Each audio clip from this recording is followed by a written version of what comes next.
Hi, this is Michael Buffer, and welcome to the Boxhard Podcast. Hello, everyone. This is Mikey Garcia. Yo, it's your boy, the odd guy himself, Malik King Scott. Hi, I'm Charlie Edwards. This is Fast Eddie Chambers, and you're listening to the Boxhard Podcast with my main man, Joey Coastman. Hello everybody and welcome to episode 174 of the Boxhard Podcast. I'm your host Joey Coastman. Iaz is not with me this week, but I'm joined by a very good replacement, the former heavyweight world title challenger himself, Mr. Eddie Chambers. Eddie, thanks once again for coming on the show. Thanks for replacing Iaz once again. Not a problem, man. You know, anything for my people. Thank you very much, Eddie. Right, getting straight down to business now for the review part of the show. We're going to start in a place called the Hordern Pavilion in Sydney, Australia. We're going to start here with Tim Tszyu. That's obviously the son of former world champion Costa Tszyu. He's now 12-0. He didn't pick up here. He defended successfully his interim WBA Oceania Super Welterweight title against Denton Vassell, Britain's very own. 25-6 now. He lost, actually, Denton Vassell. He got TKO'd in the second round, so Tim Tszyu certainly seems to be one to watch for the future. Moving out now to France in Paris, Olympian, if I'm not mistaken, I think he picked up a medal. It could have been the silver, could have been the bronze in the 2016 Olympics. Solomon Sissoko, now 8-0. A TKO in the third round against Romain Garofalo, who's now 14-4. That one was for the vacant French Super Welterweight title. Moving out now to Germany. One fight really to mention over here. Christina Hammer, the middleweight world champion. I'm pretty sure she still holds the titles, but it was a non-title bout here. She moves to 24-0, a TKO in the second round against Eileen Sikmashvili, who's now 8-8. That really sets up Christina Hammer versus Clarissa Shields, a serious unification in the middleweight division there. I've spoken to Clarissa Shields. Apparently that fight is pretty much done for April 13th. It could have even been officially announced. I'm not too sure about that, but yeah, we will have Clarissa on the show perhaps next week or the week after that. So that's a massive fight there for the female side of the sport. Moving out now, though, to the Ulster Hall in Belfast, Northern Ireland, United Kingdom. Two fights to mention, or three. James Tennyson, former world title challenger, like I say, got stopped by Tevin Farmer. He moved to 23-3. He had his man down twice in the second round and out. Gary Neal, the opponent, 10-0, undefeated. He lost his O here. Like I say, a second round knockout there to James Tennyson. Paul Hyland Jr. picked up win number 20. Only one loss, of course, came to Lewis Ritson.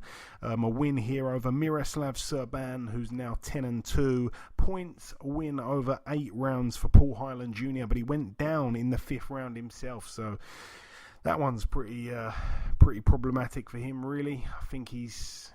I don't think he takes a punch fantastically, Paul Hyland Jr. That's my criticism to him, but a good fighter nonetheless. Also on the bill, Tommy McCarthy moved to 13-1. A points win over 8 rounds against Jiri Svacina, a journeyman, now 13-34. So like I say, Tommy McCarthy 13-1, still a good cruiserweight prospect. Moving out now though to the Dignity Health Sports Park in Carson, California. Eddie, they've changed the name of this venue a few times. I believe it's the same venue that you fought Gerald Washington in. Is that right? The Dignity Health. It was a StubHub when I fought him. StubHub Center. Yeah. Did you happen to see anything on this card? Mainly the Gervonta Davis win. No, you know what? I missed it. I was actually gonna be home to see it, but of course, just like every other day in my life, recently I've been so busy doing so many things. If it's not training guys, it's working. You know what I mean? So it's been really difficult for me to sometimes actually sit down and watch it, but I'm going to take a look at it soon. I've been wanting to see it because I know, I've heard some things, good and bad, about it. I mean, there's not a lot to critique when you win, convincingly, but I still want to take a look at it because, educated eyes generally can make, a different assumption, have a different understanding than sometimes just folks who watch boxing, you know what I mean? And, a very convincing win it was. A first-round knockout for Gervonta Davis. He knocked out Hugo Ruiz, a man who, there's a bit of a backstory. I mean, Hugo Ruiz is actually, I believe he's a super bantamweight, but he moved up a weight to fight at featherweight on the Pacquiao-Browne undercard, and here, just 3 weeks later, he moved up in weight once again to 130 super featherweight to take on Gervonta Davis. It wasn't really Gervonta's fault, of course. Abner Mares pulled out of the fight, and in stepped Hugo Ruiz. He was searching for win number 40, but it wasn't to be. He's now 39-5. Like I say, a knockout in the first round. Another knockout there for Gervonta Davis. I think he's only been the distance once. But yeah, I mean, the fight itself, not too much really to say about it. A good start to the round, really, from Gervonta. He was leading with his left hand. He's full of power. I mean, Hugo Ruiz was constantly being pushed back, and after taking a few flush shots, he took a knee and he didn't want to know. I mean, referee Jack Reese was asking him, do you want to continue? I think he was saying it in Spanish, and Hugo Ruiz was just looking at Jack Reese and not responding, and he basically quit, to be honest. I mean, I can't say it was surprising. Like I say, the man was a super bantamweight, and we do need to see Gervonta back very quickly. You know, this showing wasn't really enough for the whole of 2019, just the one round. We need him back, and preferably before the summer. On the undercard, though, of Gervonta's fight there, we saw Erickson Lubin take on Ishe Smith. Erickson Lubin, the young prospect, one loss to Charlo. No real shame in that. 19-1, like I say, got in there against Ishe Smith, 29-10, a veteran of the game, really. Ishe Smith, a man that had never been stopped, and I did often wonder, the day he does get stopped, will he, have a long, hard think about his career and perhaps retire? And that is exactly what happened. Unfortunately, he retired on his store after 3 rounds. His corner pulled him out. He was down, I believe it was 2 or 3 times, and he was down in the 3rd round just once. And like I say, the referee accepted the retirement of the corner after round 3, so he didn't come out for round 4. Ishe Smith now 29-11, and that is how it ends a 40 fight career there. Of course, he became a world champion, so there's no shame in that. You can't really knock the guy. Even being 40 years of age, he still mixed it with some of the toughest guys, some of the best prospects in the 154 division. So all credit to Ishe Smith. He's decided to retire from boxing. A friend of the show, Erickson Lubin, 20-1, and that's a great win. It's got to be the best win of his career for sure. Also on the bill, we saw Sharif Bagir, 32-1. He actually got dropped in the 6th round, but he ended up getting back up and losing unanimously over 10 to Javier Fortuna, who's now 34-2 with 1 draw. No real surprise there, to be honest. Prospect Mario Barrios, 23-0 now, a knockout in the 4th round against Richard Zamora. Zamora, tough Mexican, but it wasn't to be his night. 19-3 now. Mario Barrios really impressing me, I have to say. All the very best to him. Moving out now, though, to the Fantasy Springs Casino in Indio, California, USA. Topping the bill over here, we saw Ray Vargas, 32-0, another successful defense of his WBC World Super Bantamweight title. He beat unanimously over 12 rounds Franklin Manzanilla, who's now 18-5. It was looked at as a little bit of an easy touch for Ray Vargas, but it wasn't to be an easy touch. He was dropped in the 2nd round, and Vargas, who's, like I say, still undefeated, 33-0, WBC World Champion, everything's going great for him. That's the 3rd time he's been dropped, and every single time he's been dropped has been in the 2nd round, so seems to be a bit of a danger round for him there. Moving down the undercard, Alberto Machado, I'm not quite sure how it's said, 21-0. He was the WBA World Super Featherweight Champion. Well, anyway, a shock upset loss. He got knocked out in 4 rounds against Andrew Cancio, who was 19-4 with 2 draws, so a big upset there. Cancio obviously a lot better than people gave him credit for. Cancio himself was down in the 1st round. He got back up to knock the champion down 3 times in the 4th round, and he's dethroned him there, so a humongous upset there. Joseph Jojo Diaz picked up win number 28. He's got that 1 sole loss to Gary Russell Jr. He took on Charles Huerta, who's now 20-6. A 10-round unanimous decision there for Jojo Diaz. Not much else really to mention on the undercard aside from Turiano Johnson, 20-2. He took on Fernando Castaneda, a man that's been in there with the likes of Jose Burton, the likes of Frank Buglioni. Those guys have managed to knock him out. Well, anyway, he went the distance with Turiano Johnson, who can punch as well. I'd expect him to really get the knockout, but it ended up being a split draw over 8 rounds, so that's a bit of a strange one there. Moving out now, though, to the Save Mart Arena, the final bill to mention of the review part of the show. It was in Fresno, California. 3 big American shows all took place in the state of California. There's a little fact for you. Let's start with the undercard here. We saw Joel Diaz Jr., 24-1. He was a good prospect till he ran into Regis Prograis and got dropped 4 times in 2 rounds, but that was that. I think he had 1 or 2 wins since then, and he got in here against Christian Correa. 28 wins, 7 losses and 2 draws. Not the best looking resume on paper. Well, anyway, Correa, another upset here. He was able to actually knock out Joel Diaz Jr. in 3 rounds, so that was pretty shocking. I spoke to Regis Prograis just after the fight. I said, wow, did you see that? That was incredible. And Regis said that he personally thinks he ruined Joel Diaz Jr. Well, like I said on last week's show, the 2 guys have gone in completely different directions. Regis beat the hell out of Joel Diaz Jr. Now look at Regis. He's at the top of the world, undefeated, one of the best in the 140 division, if not the best. And Joel Diaz Jr. just seemed to go right down. And another showing of it, like I said it on last week's show, he's gone in a complete different direction to Regis. And here, it's an even worse position for him. Also on the bill, we saw Andy Vences move to 22-0 with that 1 draw, a win over 8 rounds against Dardan Zenunaj. That was a points win over 8, like I say. Saul Rodriguez, Neno, his nickname, he picked up a KO in the 5th round against Aelio Mesquita, now 17-4. So Saul Rodriguez now 23-0 with that 1 draw. Genesis Savania, this is an interesting one.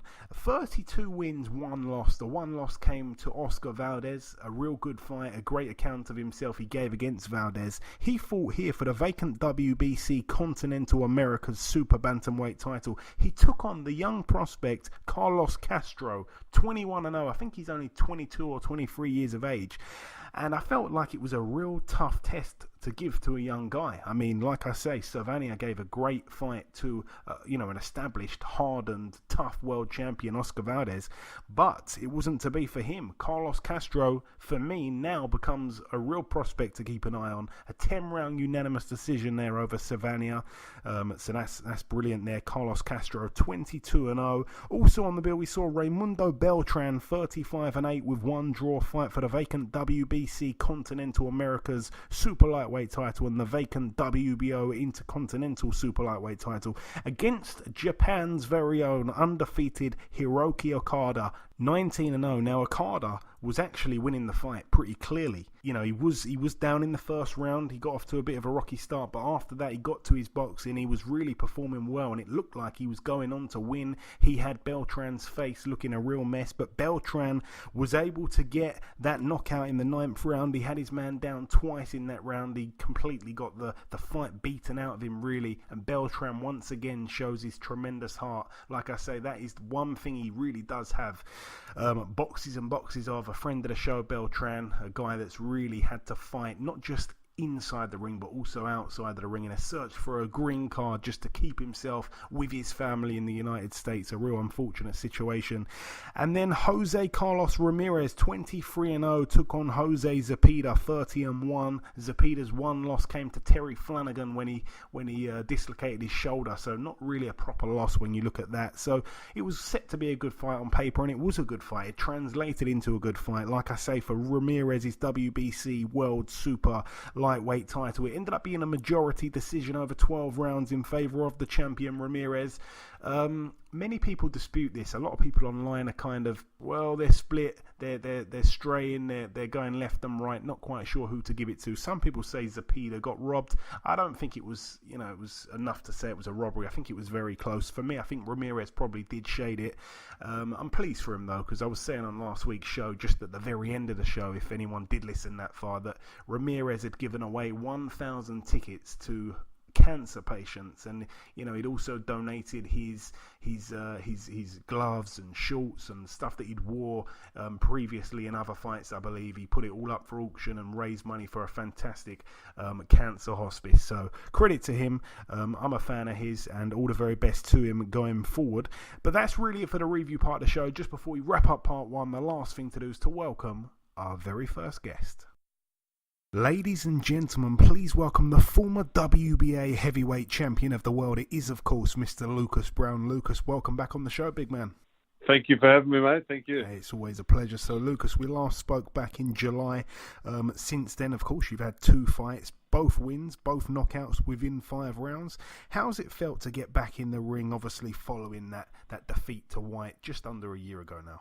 It's very good to get back in the ring. I realise that they're not world class of any sort, but there were things that I needed to do on my side in regards to obviously fitness. There was a new trainer, a lot of things going on in my camp and stuff like that, as well as the team around me that were getting fixed as well. So the Dillian Whyte loss for me was a very good eye-opener. Unfortunately, it was on the world stage, so it wasn't a good thing for me to have everyone else watch at the same time, but something that needed to happen.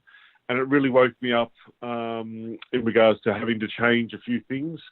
I think the changes have been very good. And as you said, I've had 2 knockouts since. And coming up March 2nd in Scotland to go for another one.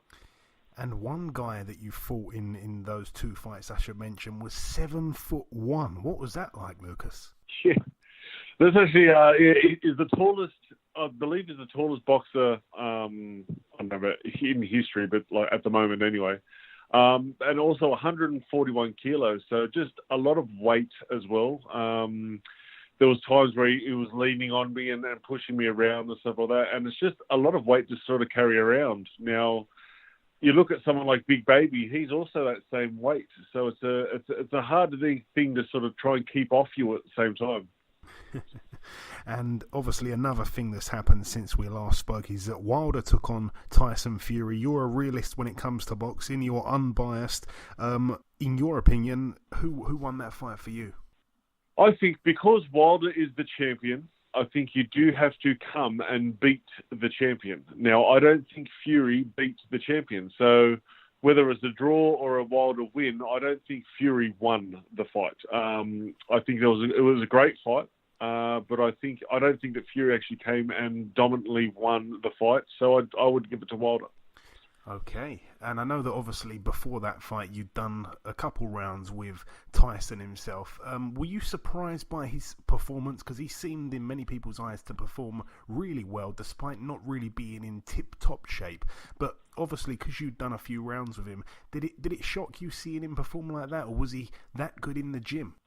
To be honest, the rounds that we did, I think we did 6 or 7 rounds. They were pretty much a piss take. He was throwing spinning back elbows on me and all sorts of stuff. But the guy is an absolute talent. Like, he's 6'9", long as hell, and can fight like he's about 6'1". So I wasn't surprised how good he is. I know how hard it is to hit him as well. But again, Wilder is 6'8" himself and very long himself. So I wasn't surprised in any way, and I think he's an absolute talent when it comes to boxing. And a rematch between those 2 guys is looking ever more likely. Who would you favour going into that one? I personally, looking at Wilder's past fights, like he come up against Browne and went the distance, but then the next time he came up against Browne, he absolutely demolished him. Now, I think that was also Stefan's doing in terms of not rocking up in the proper shape. But I think Wilder was very tentative against Fury the first time, and I don't think he will be the second time. So I'm picking Wilder for an earlier knockout. Okay, and yourself and Dave Allen have had some back and forth. A fight between the pair of you has been pretty much all but announced. However, of course, you felt that you'd probably benefit from a fight before that, and the opponent that you've selected will be Kamil Sokolowski. That's to take place on March the 2nd, as you say, in Scotland. What do you know about Sokolowski? Basically, I picked him because, unfortunately, his record looks quite shit, to be honest. It's 6 wins and 14 losses. But he is so much better than what his record suggests. And he has gone the distance with a lot of people. Like, we're talking Gorman, Price, Little, Sean Turner. Like the list goes on. As well as recently just knocking out Webb. So, like, he's so much better than what his record suggests. At the same time, I don't want to go up against someone who's just going to fall over in the first round. So, for me, if it goes 6 rounds, that's all well and good. I want to get the rounds under my belt and be able to sort of showcase a few different things going into the Allen fight. And I think it's a perfect warm-up preparation for Allen fight. And Sokolowski, like I say, he's very much a well-respected journeyman. And in fact, even calling him a journeyman probably doesn't feel right, because I've seen him upset a few fighters. I've been ringside for him for a few of his fights. I've seen him knock people out. It's an odd kind of choice of opponent. I mean, Dave Allen's tweeted out, I think it was last week or perhaps this week, that he's very much against you even fighting Sokolowski. And I believe he also stated that Eddie Hearn feels it's a bit of a silly fight to make, as Sokolowski's such a banana skin type of fighter. So tell me, Lucas, of all the guys, I know you kind of just explained it there, but of all the guys, why this fight? Surely it's quite risky. Well, it comes down to promoters as well, and I was saying someone like a Tom Little. I think that would have been a good fight. Now, I don't know whether Tom priced himself out or the promoter just wasn't happy with the price, but that didn't come about. They actually put forward someone that was 0-2. Now, 0-2 is just that was never going to happen, whether the board approved it or not, which they didn't. Thank Christ, but I would have said no to that anyway. So when they come up with Sokolowski, I jumped at that and thought, yes, that's at least a great fight, especially compared to someone who's 0-2. And tell us, Lucas, this Dave Allen fight, where are we with it? What's actually the latest? Well, it was supposed to be on the AJ card when it was at Wembley. Now, as we know, it's not going to be Wembley. It's going to be against Miller in the US. So I believe, from what I've been told, nothing has been confirmed yet, but April 20 at the O2 on the white undercard. Okay, because I think, I'm not 100%, but I think I saw something that Eddie apparently stated that perhaps White's now not going to be fighting on the 20th, but don't take much notice from that. I'm not too sure if that's official. Yeah. What are your thoughts, Lucas, on Dave Allen as a fighter? And, of course, as a man, he's quite a personality outside of the ring. Yeah, absolute legend. We've got some good banter going backwards and forwards, which is great. I think it's going to be two just genuine fellas who like to box and no bullshit, no trash talking, just come forward and fight. I believe he's quite a good boxer. I think he sort of lets himself down a little bit with training, I think, with the shape that he may come in for particular fights. But I definitely think he's a great guy and a great boxer, so I'm really looking forward to it.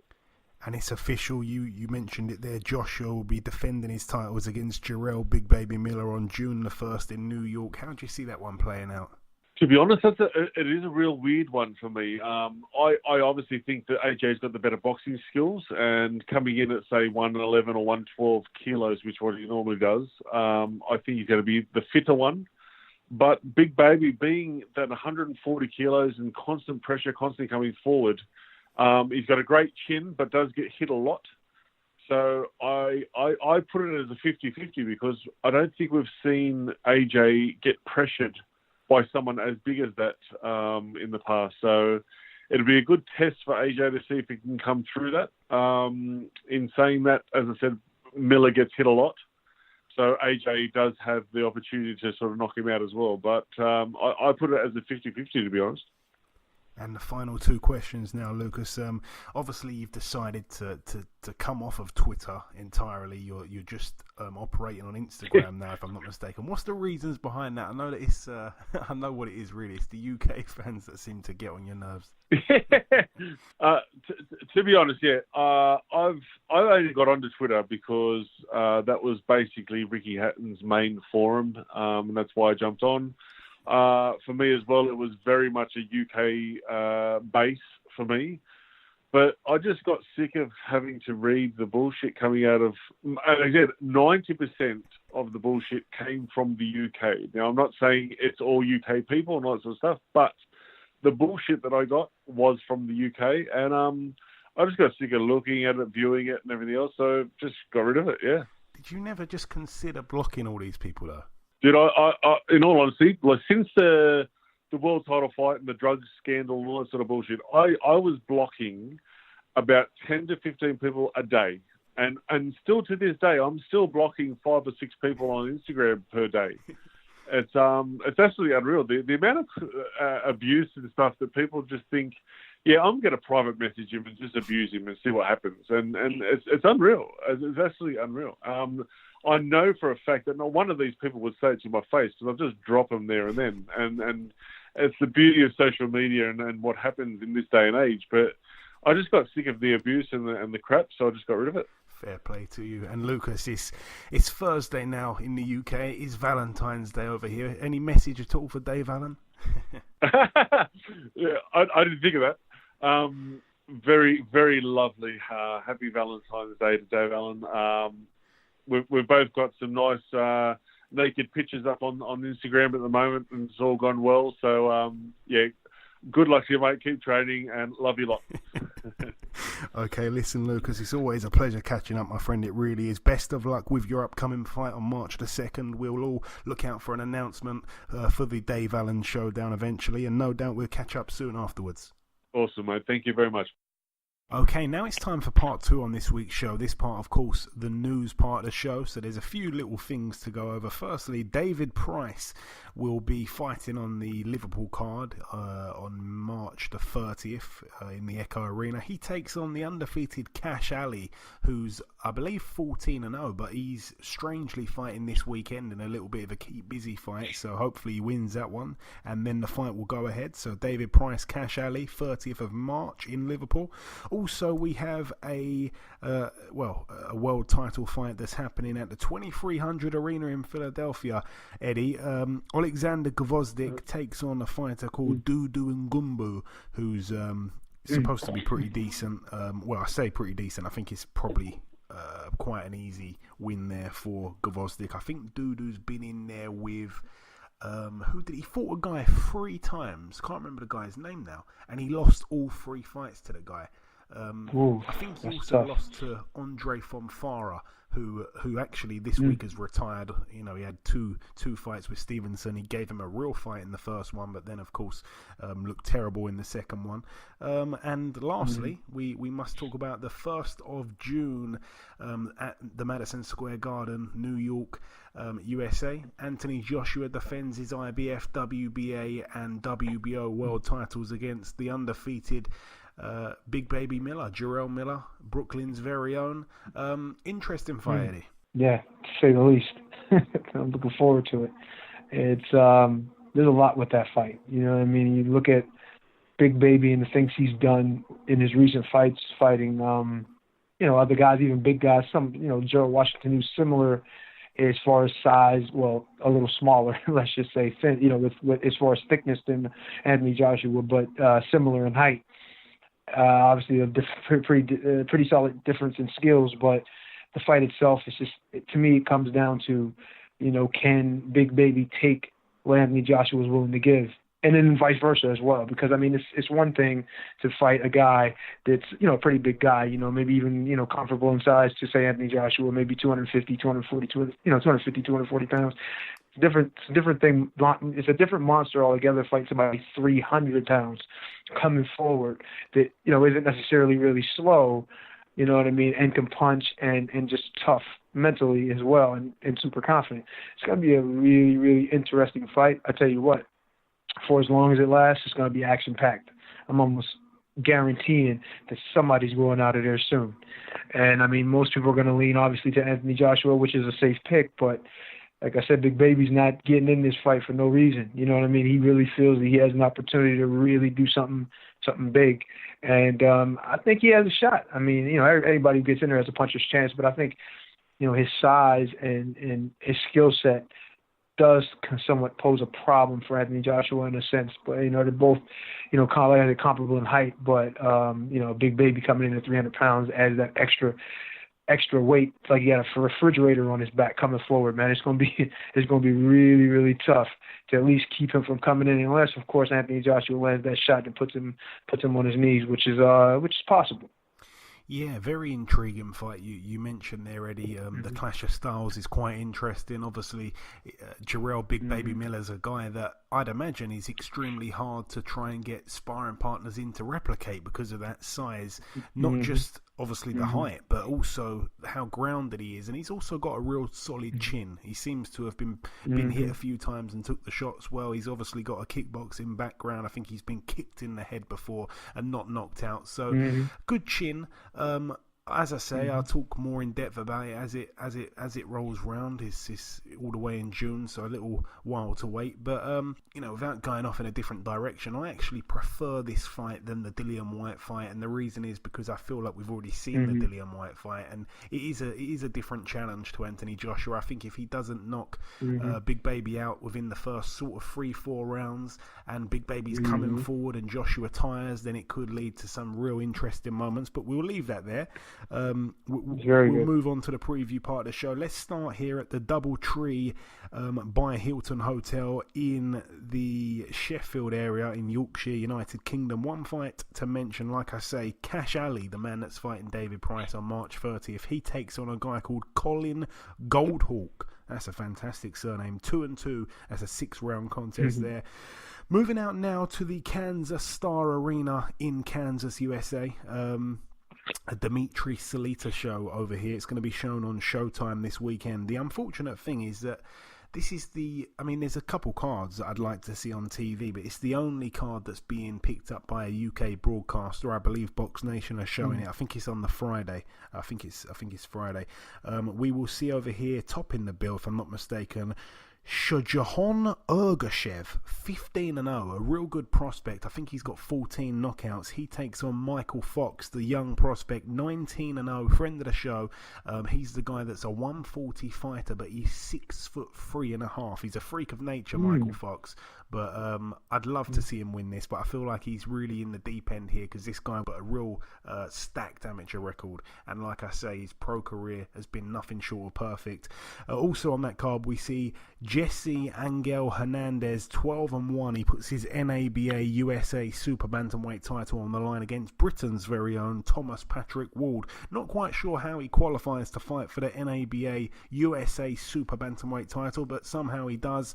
He's only 23 years of age, I believe, Thomas Patrick Ward, 25-0. He's had to do it without a big promoter behind him as well, and he's a good fighter. Not really the biggest puncher, but I wish him all the very best out there in the States. Moving out now to the Grand Casino in Hinckley, Minnesota, USA, a top-ranked show. This one's going to be on ESPN. We will see over here, friend of the I was going to say friend of the show, not just yet, but we will be speaking probably next week to Joshua Greer Jr., a young prospect, 19-1 with one draw. His opponent yet to be announced. That's a 10-rounder there for the WBC Continental Americas Bantamweight title. Joshua Greer Jr., a very colourful character, a man that likes to bring a pillow with him to the weigh-in to let his opponent know that they will be going to sleep. Also on that bill, we will see Michaela Meyer, 9-0. She puts her NABF female super featherweight title on the line against Yareli Larios, 13-1 with one draw. Also on the bill, we will see Derek Webster, 28-1, take on Lennox Allen, 21-0 with one draw. That's a 10-rounder there. But topping the bill, Rob Brandt, 24-1, the WBA World Middleweight Champion, takes on Kasan Baysangarov. Not going to lie and say I know much about the guy, but he's 17-0, and it is Rob Brandt's, I think it's his first or second defence, and I think it's his first fight under top rank anyway. A good signing for those guys. Moving out now to Belgium. I like to go pretty random with these previews. At the Hall Omnisport de la Praille in a place called Herstal, we get to see Francesco Patera, 20-3. The man that took away Louis Ritzen's very unfortunate. He puts his EBU European lightweight title on the line against Marvin Petit, 24-1 with 1 draw. That's a real good fight, by the way. Could go either way.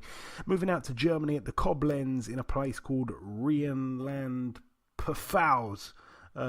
This is a Sauerland card. 1 fight or 2 fights to mention over here. We get to see Anthony Yigit, 21-1 with 1 draw, take on Mohamed Khaladi, 10-7 with 1 draw. That's an 8-rounder there. And the more interesting fight, Abbas Barao, good amateur, but anyway, a good fighter, 4-0, undefeated. He fights here for the vacant WBC International Super Welterweight title against former Super Welterweight World Champion Carlos Molina, 29-10 with 2 draws. Carlos Molina, a real good friend of mine, a fantastic guy. I wish him all the very best out there in Germany against a guy who's only 4-0. I mean, a loss to this guy is a terrible thing, really. I mean, not just to mention, but Carlos Molina, of course, has got the losses to Josh Kelly, I think, who was 6-0, and that guy Solomon Sissoko we spoke about in the review part of the show.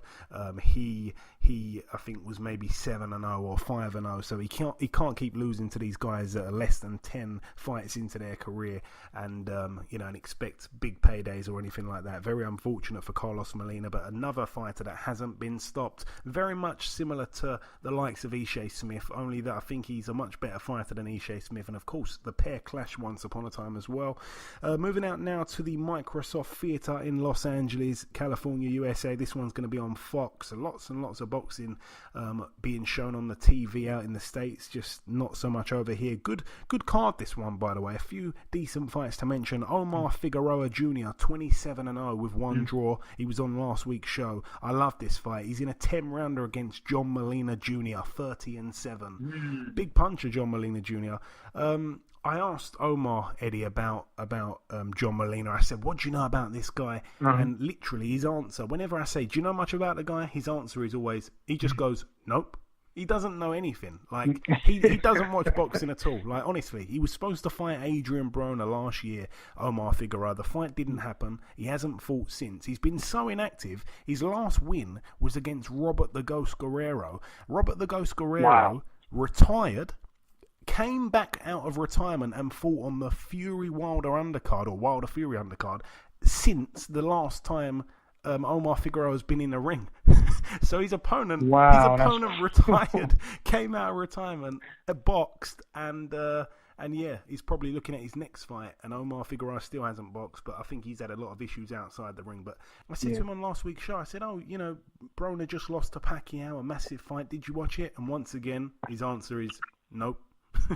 So all the very best to Omar Figueroa, but a fantastic fight, that one against John Molina Jr. I had to inform Omar Figueroa that John Molina Jr. can really punch, so that's going to be interesting.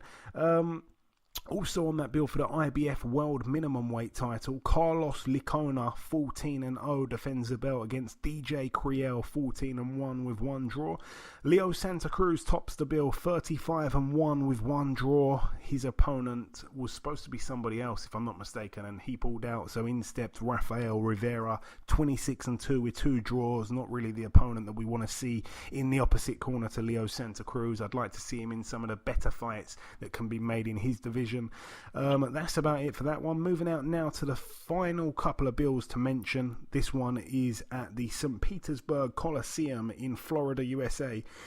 It's an interesting one, this one, by the way, because we get to see Antonio Tarver Jr., of course, the son of Antonio Tarver, 5-0. He's in a 6-round contest against a guy who's 2-10, Hector Mercado. Nothing wrong with that.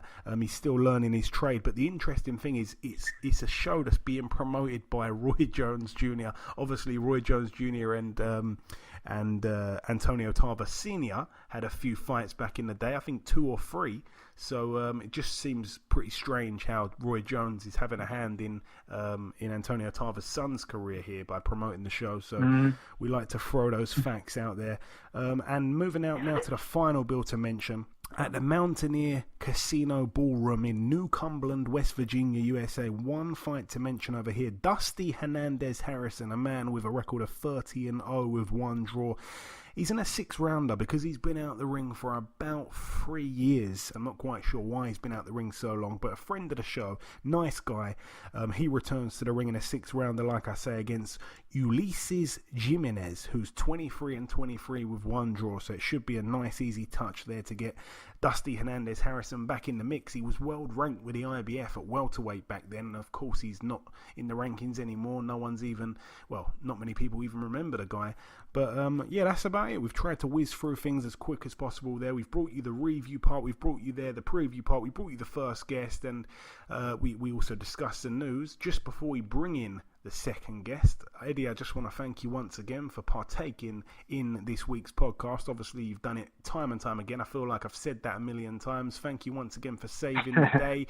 Just have some closing words before we let you go and give us an update on what's going on right now in your life, in your crazy life. Yeah, well, honestly, man, I appreciate you having me on, and actually, there's some things I'm probably going to be doing as far as in the way of podcasts and different things like that soon myself. And maybe even I'll be jumping on with you, hopefully, doing some things, maybe some collaboration soon. Just got to find different ways of, being involved in the boxing. If I don't, if I'm not fortunate enough to get a fight soon or fight another fight, just got to move on to bigger, better things. I don't know if there's going to be bigger or better, but let's just say move on to other things. But as it stands right now, I'm just training. I'm starting to spar. I'm starting to get myself in good shape and a good mental place just to go back at it again if I can. I mean, there's not a lot of guys out there that still believe that I can, but trust me, I feel as fresh as I ever have. It's just a matter of getting the opportunity, and somebody's crazy enough to get behind this old guy, I'll be ready to get back in there. You know what I mean? But as far as everything else, man, it's just staying busy, enjoying basketball, and enjoying my family and things like that right now, and with my friends and other family, and just trying to keep a close relationship with them. And I don't want to say too much busier than I already am, but it's important to keep doing things. You don't want to sit back and do nothing. That's boring. So that's it for me, man. And just keep doing what you're doing, Joe. You know what I mean? Anytime you need me, all you gotta do is let me know. Thank you very much, Eddie. Right, just before we wrap up part 2, like I say, the last thing to do is to welcome our second and final guest. Ladies and gentlemen, please welcome the undefeated WBO European champion, ranked number 12 in the world at super featherweight. It is, of course, the sharpshooter, Mr. Archie Sharp. Archie, how's that for an intro? Yeah, pucker, mate. Thanks for having me on. Yeah, it's my pleasure, Arch. So we last spoke just after your last fight, obviously, that win over Leon Woodstock. It was a great fight, and of course you boxed tremendously and picked up a points win. You were also able to drop him in the first round with a jab. Despite the great performance, Archie, you truly believe that you were, in actual fact, far from your best that night in Leicester, despite getting the win so comfortably. Yeah, well, look, listen, I put on a good performance, you know what I mean? And I did, and I got what we went up there to do, and I got the win. Watching it back, mate, I'm not my biggest critic. And this is my trainer. He's obviously had me from the 8 days. He's trained me from the 7.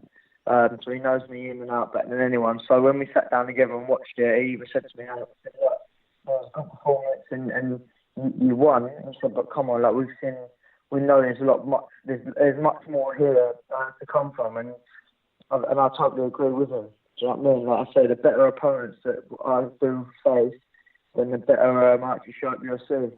So your next fight was set for March the 8th at London's Royal Albert Hall. Obviously, you were supposed to be fighting the fellow undefeated prospect, Lucas Berlingal. However, of course, you've had to pull out. You've been forced to pull out due to an injury. Tell us about it, Arch.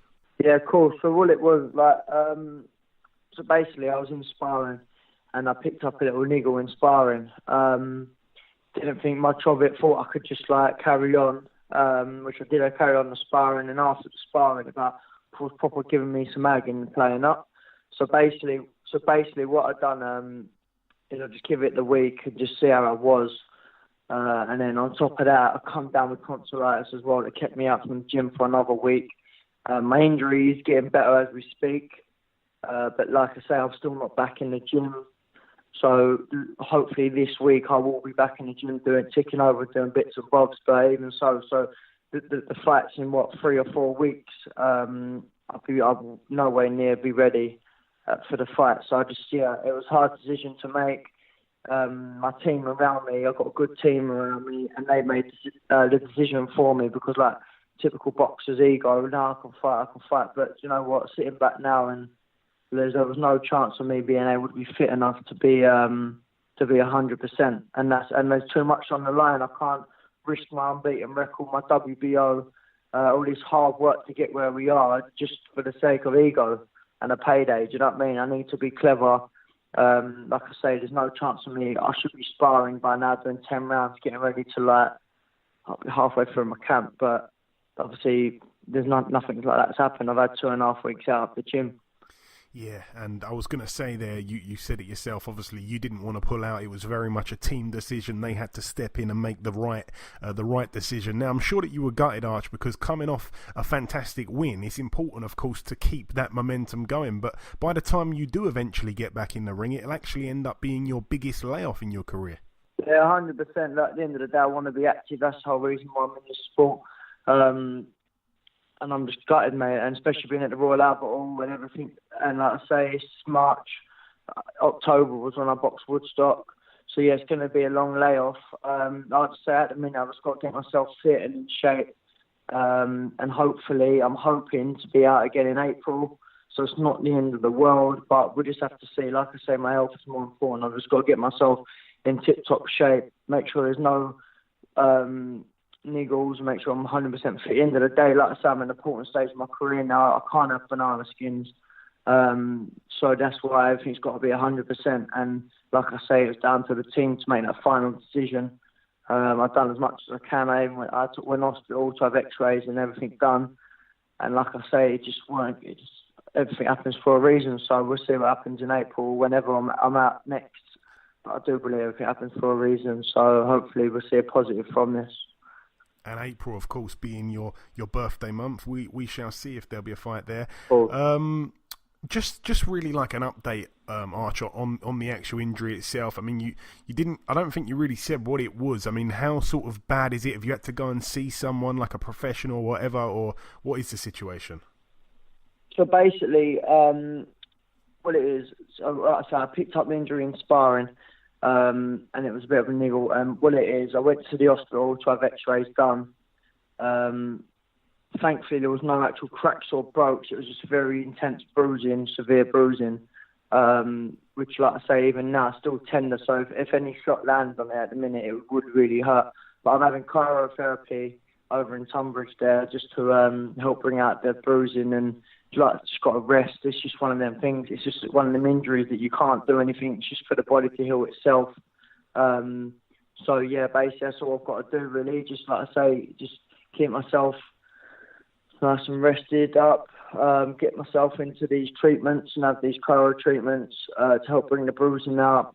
And yeah, basically that's it, mate. It's just one of them waiting games now. So like I say, I'm where I am now to where I was 2.5 weeks ago. I'm in a much better place. I'm able to do a little bit more now. So like I say, hopefully I'll be in the gym, like ticking over this week. So I'm on the mend, and hopefully, touch wood, everything goes the way that I've got it planned. Touch wood for sure. Now, if you can return to the ring as soon as April, how many times do you believe that you'll be in the ring in 2019? Because like I say, last year you only had 2 fights. This year you've got off to a bad start with this bad luck with the injury. But surely at this stage of your career, you want to be having about 4 fights a year, something like that, like you was before when you were fighting every sort of 3 months or so. Yeah, of course. So basically what my plan is, like I say, get myself fit. I'll have to sit down with the team and work out what they've got lined up for April. If I am out in April, get straight back into the ring. And like I say, I'm going to be coming for all the titles this year. So hopefully all the super featherweight for titles will be ready to put them up, because I ain't messing around this year. Like I say, I'm having to start a little bit later into the year at the minute. Like I say, hopefully April, if everything goes to plan. Which is nearly halfway through the year. So as soon as I can get back in the ring, the better. Ticking over, I'm always fit anyway all year round. So, the matter of fact of getting in there, shaking off a bit of sawdust and getting ready to rock big titles. And I know that Frank Warren has done a good job to get Lucas Belingal another opponent. He will still be fighting on that March 8th date. But judging by the timing of obviously him fighting and you perhaps fighting in April, he's obviously not going to be the next guy. Is that a fight that you'd like to have rescheduled down the line, or is it not really?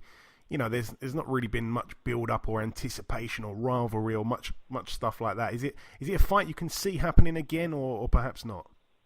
Well, of course, I can see the fight happening. At the end of the day, listen, like I said, I believe so. This Lucas Ballingal's a good kid anyway, so if he's going to be mixing around that scene, then there's no doubt we're going to be in the ring having the fights. The problem I've got at the minute is, like I said, I wanted to be boxing in March to have a good defence with Lucas Ballingal. Like I say, 11-0, undefeated prospect. That was my plan, have my defence with him and then move on straight into big titles. Now I'm at a different situation. I'll be having a fight later on in the year than what I anticipated. I wanted to be out in March, early March, obviously on the 8th show.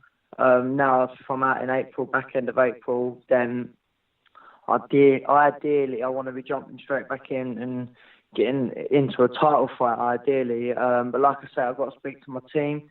If Lucas Ballingal is in the mix still, then yeah, of course the fight's going to happen 100%. So yeah, it's just unfortunate that this has happened. I do believe so as well that Lucas Ballingal was a name that was given to me for the Southern Area title when he couldn't have the fight either because of injury. So this fight has meant to happen before. And that's what led me on to the Woodstock fight. So, yeah, so the fight is definitely obviously meant to happen and it will happen. It's just a matter of when. Unfortunately, he had an injury at the start. I've had an injury now. It's just epoxy. It's just this game, isn't it? It's just the boxing game. Unfortunately, these things happen. So we'll just see. Like I say, just need to get myself fit and get myself back in the ring. For sure. Now, I went on your website today. It's actually a brilliant website, www.archiesharp.com. You've got some interesting pages, and I found it quite enjoyable actually going through all the content. So I just really wanted to say, anyone that's listening that hasn't checked out the website, go and check it out. I mean, it gives quite a bit of a backstory, and it's quite interesting. I'm not just saying that because Archie's on the line. Definitely check out that website. Archie, coming down to the final couple questions, really. You're ranked on BoxRec as the 8th best super featherweight in Britain. Now, in front of you, there are another 7 men. At the very top, and understandably so, is Scott Quigg. I mean, he's probably the only guy kind of on that world level. He's only ranked there because he's moved up in weight now, if I'm not mistaken. Under him, next in line at number 2 is Sam Bowen, obviously the undefeated British champion. After him, it's James Tennyson, Martin J. Ward, Ronnie Clark, Zelfa Barrett, and Marco McCulloch. All those guys have got at least one loss. You're just behind them on the rankings. With of course your 14-0 perfect record. Are these the type of fights that you want, perhaps at the back end of 2019, maybe early 2020? Are you looking at anyone out of those guys in particular, or not at all? Fill me in. Right. So we're not really looking at anyone in particular at the minute. Like I say, I'm coming for the titles this year. So whoever's got the titles that I want at that particular time will be the man I have to box. Like I said, there's some great fighters there. In them 7 fighters, they're all good fighters. The super featherweight British boxing at the minute is on fire. There's a lot of great fighters in my weight category. But like I say, my main goal at the minute is getting fit, getting myself in the gym, getting myself back to sparring, and then 100% we're coming for the titles, and it could maybe one of their names in the mix. And finally, Arch, just before I let you go, have you got any closing words at all just to tell the listeners, or anyone in particular, just before we let you go? Say whatever you like. Well, like I say, I was gutted that I'm not on the 8th of March at Royal Albert Hall, so I apologise to all the fans who are looking forward to seeing the fight. But like I say, this is boxing and these things do happen, and I will be back very soon. And when I am back, I'll be making big statements.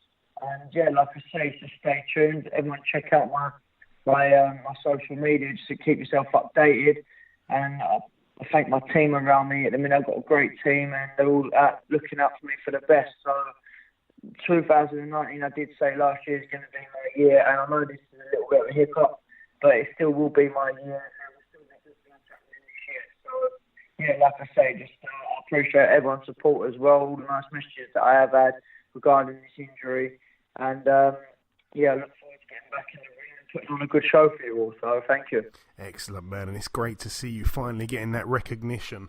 I see a lot of people praising you on social media. When when it got announced that you were pulled off the card, there were a lot of people underneath that tweet, expressing their I guess their concerns, and also, just expressing a little bit of, what's the word I'm looking for? Perhaps disappointment that they won't get to see you fight, which is fantastic. Just before you go, Arch, give a shout out to your cousin who's a big fan of the podcast. You can't not mention him.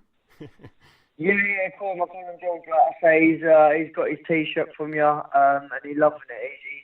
He's always keeping me updated. We're always in contact anyway, but yeah, he loves it. He's always listening and he's keeping updated. So shout out to my cousin George. Shout out to cousin George. Absolutely fantastic. Right, Arch, just before you go, like I say, I want to say it's always great having you on the podcast. I hope that you heal up very soon. I cannot wait to see you back in the ring, and we'll catch up in the near future, no doubt.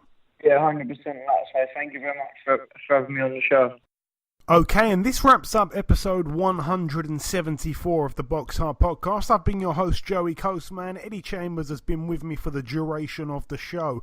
A massive thank you to our two guests on this week's show who weirdly share the same birthday. The former WBA heavyweight world champion Lucas Browne and the undefeated WBO European champion Mr. Archie Sharp. One piece of news that has broken since recording the show is that the 2016 Olympic bronze medalist Filip Hrgović has signed a co-promotional deal with Matchroom and Sauerland.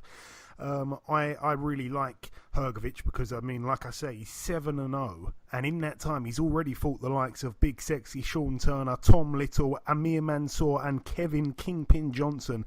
He's kind of got that Joe Joyce kind of mentality in terms of wanting the big fights as soon as possible, and in fact he's probably got more of a Joe Joyce mentality than Joe Joyce does. Not to mention Hrgović is only 26 years of age. He's still a baby, rather than Joyce, who of course is in his 30s. But other than that, there's nothing else to mention. I just want to thank everybody for tuning into this week's podcast. Tell a friend to tell a friend to tell a friend, and we will be back next week with another big show as per usual. Until then, take good care, my friends.